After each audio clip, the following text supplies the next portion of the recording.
De unos premios que nos dieron, estando el presidente de la Generalitat,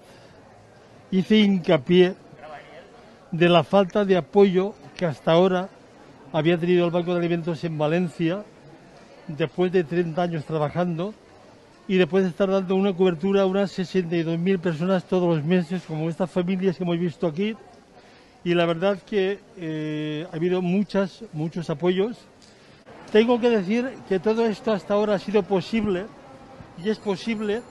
gracias al pueblo valenciano, que con sus aportaciones desde hace ya muchos años,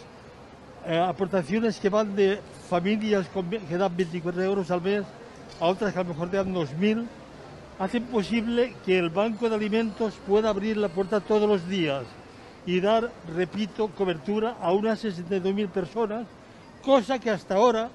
nuestras autoridades, tanto la Generalitat Valenciana como el Ayuntamiento, como la Diputación, han estado al margen, ni tan siquiera se han dignado a venir un día aquí a ver un reparto